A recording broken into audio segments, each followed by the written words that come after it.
श्री शिवाय नमस्तुभ्यम। हर हर महादेव। दोस्तों, जैसा कि आप सभी लोग जानते हैं कि 19 जनवरी 2026 माघ माह में पड़ने वाली माघ अमावस्या है और माघ माह की अमावस्या है।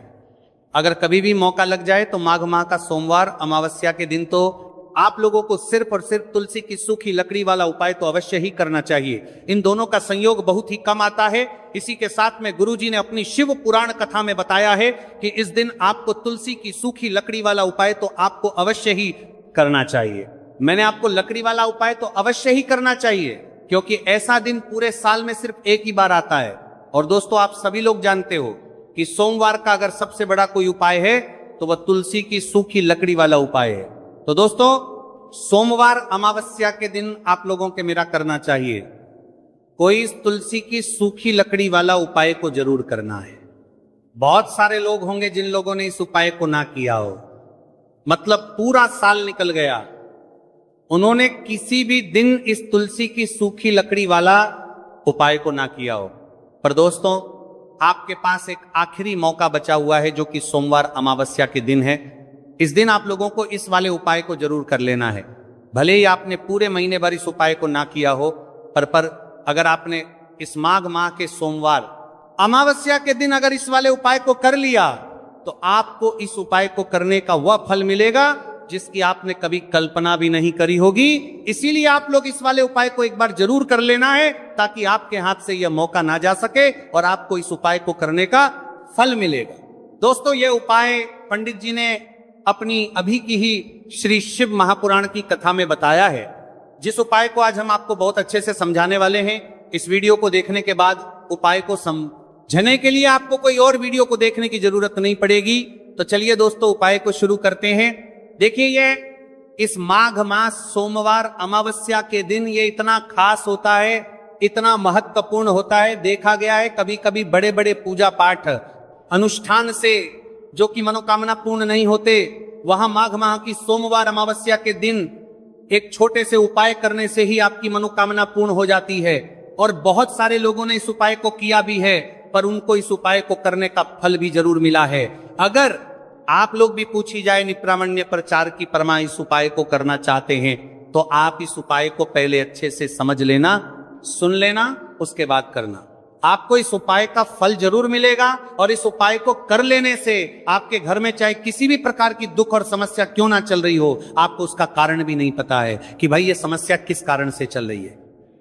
उसका कुछ भी कारण हो सकता है, जैसे पितृदोष हो सकता है या किसी भी तरह का मंगल दोष भी हो सकता है।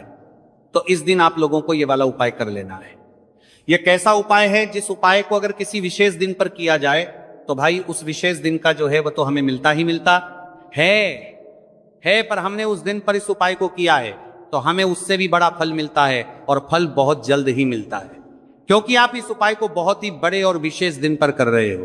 तो चलिए अब उपाय के बारे में बात करते हैं, लेकिन उससे पहले आप लोगों में को यह जानना आवश्यक है कि आखिर यह उपाय किस समय करना है, किसको करना है और कैसे करना है।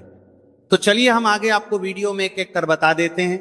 लेकिन उससे पहले अगर आप लोग हमारे चैनल पर पहली बार आए हैं या फिर मेरी आवाज आज पहली बार सुन रहे हैं तो हमारे चैनल को सब्सक्राइब जरूर कर लेना और इस वीडियो को लाइक करके कमेंट बॉक्स में श्री शिवाय नमस्तुभ्य ओम नमः शिवाय जरूर टाइप कर देना।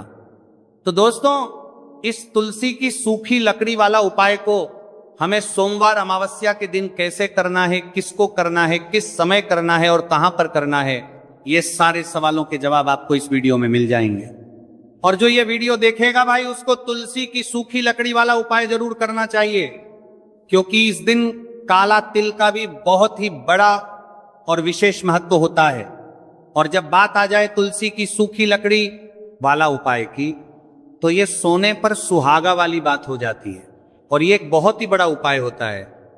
अब दोस्तों, इस तुलसी की सूखी लकड़ी उपाय को आखिर करना किसको है, सबसे पहले हम लोग वो बात जान लेते हैं। तो देखो, घर की जो बड़ी माताएं बहनें होती हैं, उन माताओं बहनों में से कोई भी एक बड़ी माता बहन इस वाले उपाय को कर सकती है। और दोस्तों, अगर आप चाहे तो अपने घर में से सभी सदस्यों को भी इस उपाय को करवा सकते हैं। अगर किसी व्यक्ति की खुद की कोई मनोकामना है, खुद की कोई दुख और परेशानी है जो कि वो अपने लिए ही करना चाहता है, इस वाले उपाय को तो वो खुद अपने लिए भी कर सकता है। बाकी अगर कोई घर में से ऐसा है जो कि अपने पूरे घर परिवार की सुख और शांति के तुल्य लिए ये वाला उपाय करना चाहता है तो भाई वो भी कर सकता है। हो सकता है उसमें भी कोई दिक्कत वाली बात नहीं है। कहने का मतलब यह है कि इस उपाय को हर एक सदस्य भी कर सकता है और पूरे घर परिवार के सदस्य के लिए घर की बड़ी माताओं बहनों में से कोई एक माता बहन भी कर सकती है। माताएं बहनें अगर घर में उपस्थित ना हो या वह यह वाला उपाय ना कर पा रही हो तो फिर घर का कोई बड़ा सदस्य भी इस तुलसी की सूखी लकड़ी वाला उपाय को कर सकता है, चाहे फिर वह पुरुष ही क्यों ना हो, उसमें कोई भी दिक्कत वाली बात नहीं है। उसके बाद में दोस्तों जो अगला प्रश्न निकल कर आता है वो ये आता है इस उपाय को लेकर के कि आखिर इस उपाय को हमें किस समय करना है, सुबह के समय करना है कि शाम के समय करना है। तो देखो इस वाले उपाय को आप लोग सुबह के समय भी कर सकते हो और शाम के समय प्रदोष काल में भी कर सकते हो। अब अगर आप पूछो कि भाई साहब सबसे उत्तम समय कौन सा रहेगा इस तुलसी की सूखी लकड़ी वाला उपाय को करना है, कहा तो हम आपसे बस यही कहेंगे कि इस उपाय को आप सुबह के समय करेंगे तो ज्यादा बेहतर होगा। बाकी अगर प्रदोष काल शाम के समय भी करेंगे तो भी अच्छा होगा, उसमें कोई भी दिक्कत वाली बात नहीं। तो अब दोस्तों जो अगली सबसे बड़ी और महत्वपूर्ण बात आती है वो ये आती है कि सुबह अगर हम उपाय को करेंगे तो हमें कितने बजे से लेकर कितने बजे तक के बीच में करना है, और शाम के समय प्रदोष काल में करेंगे तो हमें कितने बजे से लेकर कितने बजे के बीच में करना है। तो देखो सुबह जितनी जल्दी हो सके आप उपाय को करने की कोशिश करना। बाकी अगर किसी कारणवश लेट भी हो जाओ, थोड़ी देर भी हो जाए, तो 10 या 11 बजे तक भी आप उपाय कर लेना और 12 बजे से ज्यादा देरी ना हो, ठीक है, इस बात का ध्यान रखना। उसके बाद में दोस्तों अगर शाम के समय प्रदोष काल की बात करें, प्रदोष काल का जो समय होता है वो शाम के 0 बजे से शुरू हो जाता है। मतलब शाम के 6 प्रदोष काल की बात करें 0 बजे से शुरू हो जाता है। मतलब शाम के 0 बजे से शुरू हो जाता है, 0 बजे से शुरू हो जाता है, लेकर 7 के बीच का जो समय होता है यह समय प्रदोष काल का समय होता है। तो आप इस उपाय को 7 या 8 बजे के बीच में भी कर सकते हो।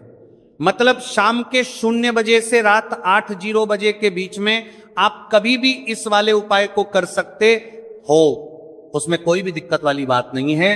देखिए यदि हम किसी ई प्रकार के उपाय को निश्चित दिन और निश्चित तिथि पर करते हैं तो इसका हमें बहुत अधिक लाभ मिलता है और इन उपायों को करने के बाद हमारे जीवन में बहुत अधिक पर परिवर्तन आता है।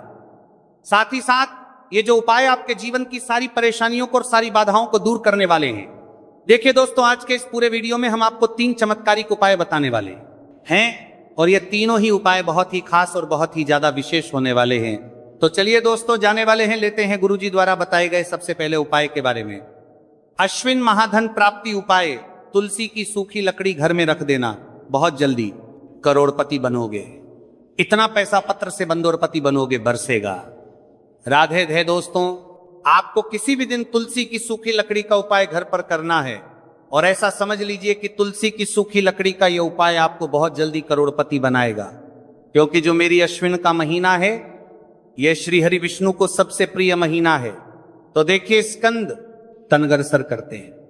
पुराण में आता है कि भगवान विष्णु को सबसे प्रिय अगर कोई महीना है तो वह आश्विन का ही महीना है, और आश्विन के महीने में तुलसी के उपाय रातों रात आपके भाग्य को चमकाते हैं। ऐसे में आज की वीडियो में हम आपको तुलसी के ऐसे उपाय बताने जा रहे हैं जो रातों रात आपका भाग्य चमकाएंगे और बहुत जल्दी आपको महादानी बनाएंगे। तो देखिए श्री हरि विष्णु प्रसन्न होते हैं जब भी आप मां तुलसी से जुड़ा हुआ कोई भी उपाय करते हैं, मां लक्ष्मी प्रसन्न होती है जब आप श्री हरि विष्णु को प्रसन्न करते हैं।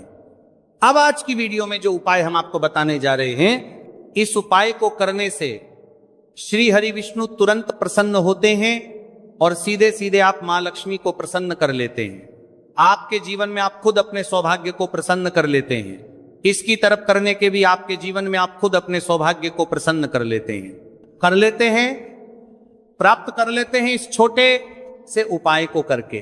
तो देखिए सबसे पहले बात कर लेते हैं कि जो मां तुलसी है, इनके बिना श्री हरि विष्णु का पूजन और श्री हरि विष्णु का भोग दोनों ही अधूरे हैं। जब भी हम श्री हरि विष्णु को भोग कराते हैं, हम उनको भोग लगाते हैं, उसमें हम तुलसी दल जरूर डालते हैं। एक पत्ता डालेंगे लेकिन तुलसी दल जरूर डालते हैं, क्योंकि बिना तुलसी दल के श्री हरि विष्णु कोई भी भोग स्वीकार नहीं करते हैं। और आश्विन के महीने में तुलसी का पूजन करने से व्यक्ति को सौभाग्य की प्राप्ति होती है, उसके घर में कभी निर्धनता नहीं आती है। आप देखिए, सबसे पहले तो आपको आश्विन के महीने में एक हरा भरा तुलसी का पौधा अपने घर में जरूर लगाना चाहिए। अगर पहले से आपके घर में तुलसी का हरा भरा पौधा है तो बहुत उत्तम है, अगर नहीं है तो आश्विन के महीने के लिए महीने में तुलसी जी का पौधा आप जरूर लेकर आ, क्योंकि सबसे श्रेष्ठ महीना है तुलसी के पौधे को अपने घर में लाकर लगाने के लिए। दूसरी चीज कि देखिए, आश्विन के महीने में या उससे पहले आपके घर में तुलसी जी का पौधा सूख गया है, और अगर तुलसी का पौधा आपके घर में सूखा हुआ है तो उससे कौन सा उपाय है जो आप करके रातों रात अपने भाग्य को चमका सकते हैं। तो देखिए, अगर आपके घर में माध्यम में तुलसी जी का सूखा हुआ पौधा है, इसमें आपको हरे हरे भरे पौधे से उपाय नहीं करना। आपके घर में तुलसी जी का अगर सूखा हुआ पौधा है, उसी से आप उपाय करेंगे, इस चीज का ध्यान रखेंगे।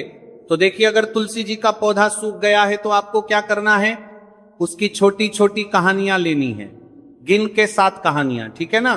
कितनी कहानियां लेंगे? 7 कहानियां लेंगे। थोड़ा सा मौली धागा आपको लेना है और 7 तुलसी की सूखी लकड़ी को एक के अन्न दर एक यानी गट्ठा टाइप का बनाना है और उसको बांध देना है, ठीक है ना। सारी तुलसी की लकड़ियों हमको इकट्ठा करना है और मौली धागे से बांध देना है। बांध देंगे कलावा लपेट कर। अब आपको क्या करना है, रोली का तिलक इस तुलसी की सूखी लकड़ी पर आपको करना है। रोली का तिलक करेंगे, अगर चंदन है तो थोड़ा सा चंदन लगा दीजिए। अब ये तुलसी की जो सूखी लकड़ी है, ये आपको थोड़ी देर अपने घर के मंदिर में रखनी है, श्री हरि विष्णु के सामने, और एक देसी घी का दीपक आपको श्री हरि विष्णु के सामने लगाना है। दीपक गोल बाती का लगाएंगे और उसमें एक चुटकी पिसी हुई हल्दी डाल देंगे, ठीक है ना। श्री हरि विष्णु को हल्दी बहुत प्रिय है, दीपक लगा देंगे। थोड़ी देर बाद जो तुलसी की लकड़ियां हैं उनको ऐसे ही रखा रहने देंगे, तिलक कर देंगे। अब थोड़ी देर बाद आपको क्या करना है, तुलसी की वो जो सूखी लकड़ियां आपने बांधी थी कलावे से, मोली धागे से, अब आपको उन्हें उठाना है। एक छोटे से लाल कपड़े में आप इसको रख लीजिए, ठीक है ना। लाल कपड़े में रख लीजिए, पीला कपड़ा हो तो पीले कपड़े में रख लीजिए। रखने के बाद आपको क्या करना है, इसकी पोटली टाइप की बना देनी है। धागे से लपेट कर मोली धागे से ही पोटली बना लीजिए, आराम से बन जाती है। अब इस पोटली को आपको कहां रखना है, इसे आपको अपने घर के मुख्य द्वार पर टांगना है, ठीक है ना। अंदर की तरफ, बाहर की तरफ नहीं, अंदर की तरफ, मुख्य द्वार पर अंदर की तरफ टांग दीजिए और मां लक्ष्मी का ध्यान करिए, श्री हरि विष्णु का ध्यान करिए। ये उनसे प्रार्थना करिए कि हे धन की देवी मां लक्ष्मी, आप मेरे घर में पधारिए और अपनी कृपा मुझ पर बरसाइए। इस तरह से आपको प्रार्थना करनी है और मंत्र बोलना है। ओम नमो भगवते वासुदेवाय नमः 11 बार यह मंत्र बोलना है। एक दीपक आपको जिस दिन भी उपाय कर रहे हैं अपने घर के मुख्य द्वार पर प्रज्वलित करना है। चौमुखी दीपक यानी 4 बाती का दीपक लगाएंगे और थोड़ी सी हल्दी उस दीपक में भी डाल देंगे। मुख्य द्वार पर दीपक में आहर की तरफ लगाना है, सीधे हाथ पर, ठीक है ना। ये उपाय वैशाख में आप करिए और देखिए कि कैसे आप महाकरोड़पति बनते हैं, कैसे आपके पास पैसा आता है और कैसे आपके पास पैसा रुकता है। तो ये वही उपाय है जो रातों रात आपके भाग्य को चमकाएगा और आपको महाधनी बनाएगा। छोटा सा उपाय आपको महाकरोड़पति बनने का आपको बनाएगा। आपके बाद करोड़पति बनते हैं, बनते बनाया गया है देगा। अगर सच्ची श्रद्धा से आपने इस उपाय को कर लिया, साथ ही साथ आश्विन के महीने में अगर कोई जूते का दान कर देता है, जूते चप्पलों का कोई दान कर दे इस माह में, तो समझ लीजिए उसे हर बात वस्तु मिलती है जिसकी वो कल्पना करता है, जिसकी वो चाहता है।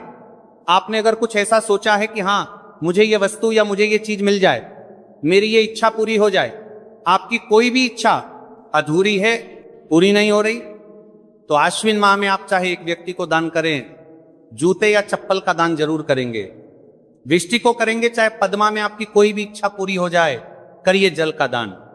इस माह में के लिए जल के दान करिए, जल का दान करिए, जल के तरी करिए, जल के तरी करिए, जल के तरी करिए, जल के तरी करिए में करिए, और फिर देखिए कि आपका भाग्य कैसे आपका साथ देता है और कैसे आप अपने जीवन में आगे बढ़ते चले जाते हैं। तो बहुत अच्छे से उपाय आपको बताया है। अब हम बात करते हैं दूसरे विशेष उपाय की, कि देखिए ये उपाय भी आपको तुलसी जी के पौधे के वहां पर करना है।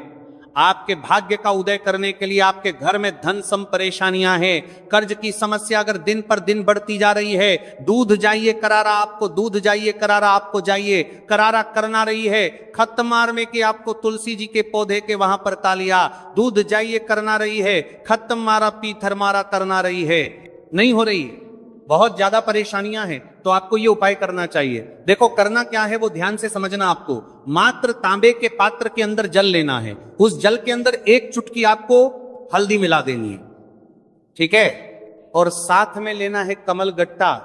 या केवल उपाय पित्त त्रिपक्ष सोमवार चैत्र नवरात्रि के दिन करना। अगर आपको ऐसा लगता है कि आपके जीवन में अष्ट लक्ष्मी का वास नहीं है, भाग्य का साथ आपको नहीं मिल पा रहा है, तो आप ये उपाय शनिवार के दिन कर सकते हैं, सोमवार अमावस्या के दिन भी कर सकते हैं, ठीक है, शनिवार और सोमवार दोनों दिन आप ये उपाय कर सकते हैं। देखो करना क्या है, किस टाइम के पात्र के अंदर हल्दी डाली और एक कमल गट्टा डाला, अब आपको तुलसी जी के वहां पर जाना है। देखिए जब आप हल्दी डालोगे जल के पात्र के अंदर, तब आपको ओम नमो भगवते वासुदेवाय का 11 बार जाप करना है, फिर हल्दी डालना है। जब आप कमल गट्टा जाप करना है, कराप करना है, जब कमल गट्टा जाप कराप करना है, जब कमल गट्टा जाप करना है के अंदर सांड के पात्र के अंदर गीता रही नहीं रखा, ओम नमो भगवते वासुदेवाय का 11 बार जाप करना है, फिर करना है। जब कमल गट्टा जाप करना है, जब आपको हल्दी डाल दिया गया, जब कमल गट्टा जाप करना है, जब कमल गट्टा जाप करना है, जब कमल गट्टा जाप करना है, जब कमल गट्टा जाप करना है, जब कमल गट्टा जाप करना है, जब कमल गट्टा जाप करना है, जब कम करना है, जब कमल गट्टा जाप करना है, डालोगे तब आपको ओम श्री नमः या ओम महालक्ष्मी नमः इस मंत्र का जाप करते हुए एक कमल गट्टा डालना है, 11 बार जाप करना है, ठीक है। कमल गट्टा और हल्दी दोनों होना चाहिए। कमल गट्टा महालक्ष्मी का प्रतीक माना जाता है और हल्दी जो है वह भगवान विष्णु के निमित्त आप हल्दी डालेंगे, ठीक है।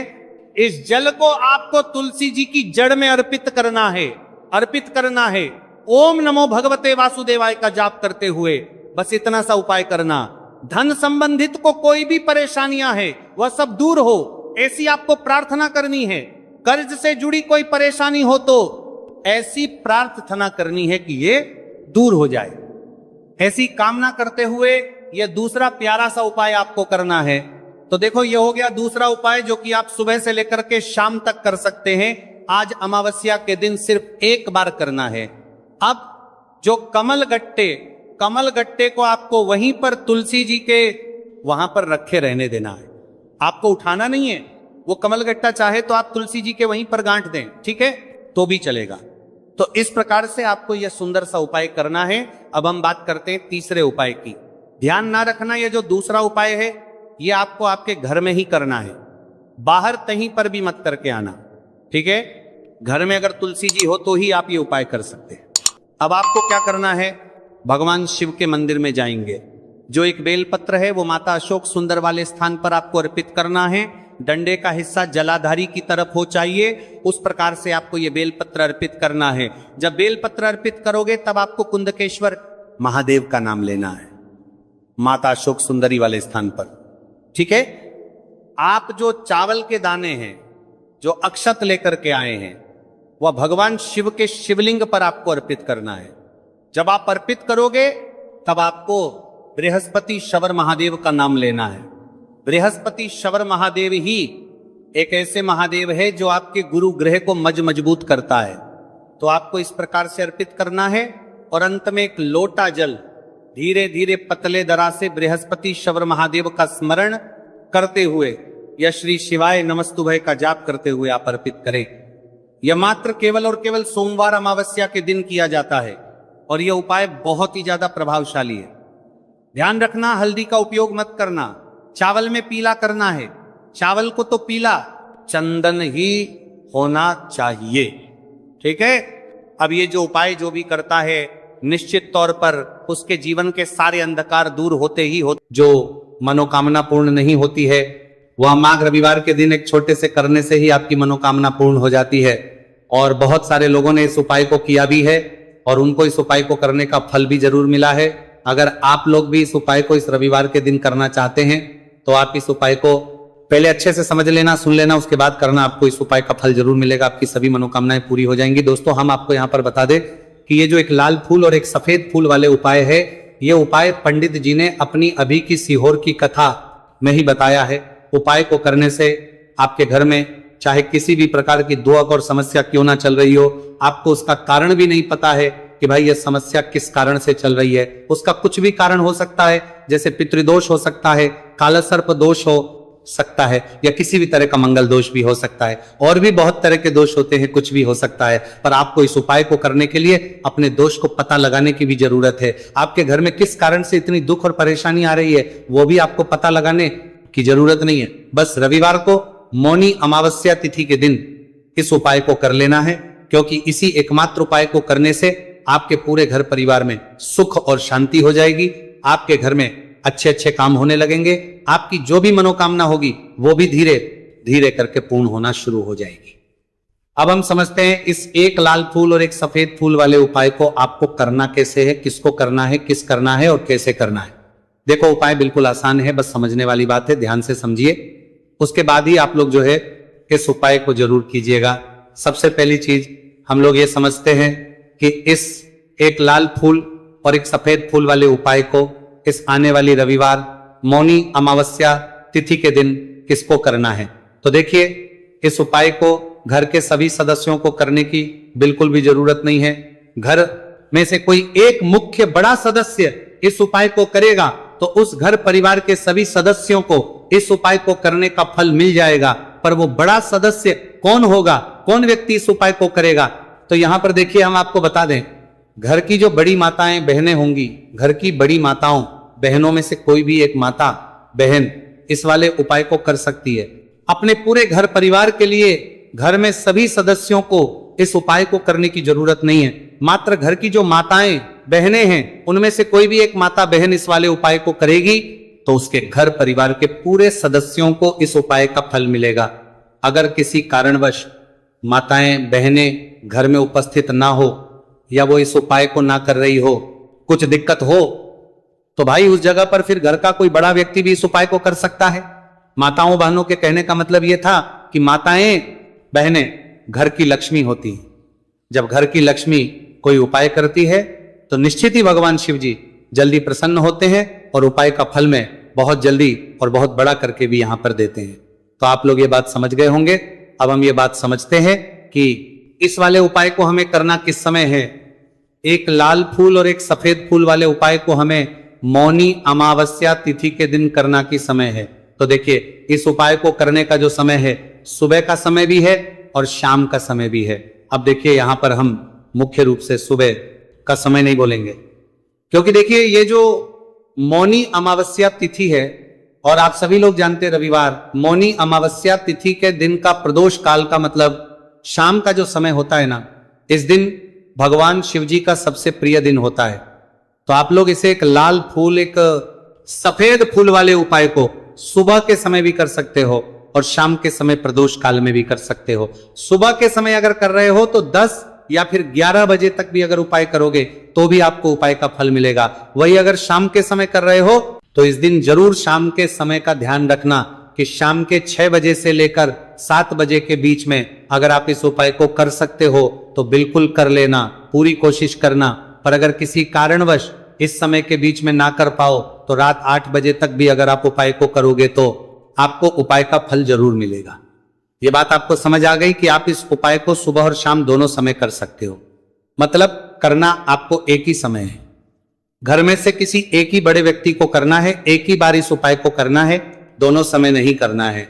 आपको जो समय अच्छा लगे आप उस समय पर इस वाले उपाय को कर सकते हैं। तो चलिए जानते हैं इन विशेष उपायों के बारे में। लेकिन उससे पहले जो भी मेरे भाई मेरी प्यारी बहनें आज चैनल पर पहली बार आए हैं या मेरी आवाज आज पहली बार सुन रहे हैं, अगर आप भी महादेव के सच्चे भक्त हैं तो वीडियो को लाइक और चैनल को सब्सक्राइब जरूर कर लें और कमेंट बॉक्स में लिखें हर हर महादेव। देखो अब सबसे पहली बात आती है कि इस उपाय को हमें करना किस लिए है। जैसा कि हमने अभी आपसे बोला कि इस उपाय को करने के बाद आपके जीवन में बहुत सारी खुशियां आएंगी, आपकी मनोकामनाएं पूर्ण होंगी, आपकी धन की समस्या दूर होगी, आपकी पैसों की समस्या दूर होगी। अब देखिए, अगर आप लोग सोच रहे हो कि भाई हमें अपना घर बनाना है पर घर बनाने के लिए पैसा नहीं है, हमें गाड़ी लेना है पर गाड़ी लेने के लिए पैसा नहीं है, हमें जमीन लेना है पर जमीन के लिए पैसों की कमी पड़ रही है, अगर ऐसी ही दिक्कत परेशानी या किसी भी तरह की धन से जुड़ी हुई समस्या या पैसों से जुड़ी हुई समस्या अगर आपके जीवन में चल रही है तो ये उपाय निश्चित ही आपके जीवन में बहुत सारे फल लाकर दे सकता है।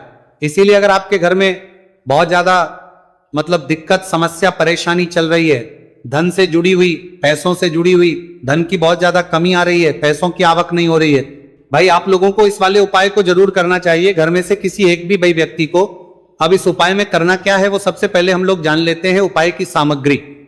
हम लोग सबसे पहले जानते हैं कि इस उपाय में किस किस चीज की आवश्यकता पड़ेगी। तो देखिए, उपाय का नाम तो एक लाल फूल और एक सफेद फूल वाला उपाय है, पर इस उपाय में कुल मिलाकर 4 सामग्री हमें लगने वाली, जो कि पंडित जी ने खुद सीहोर वाली कथा में बताया है।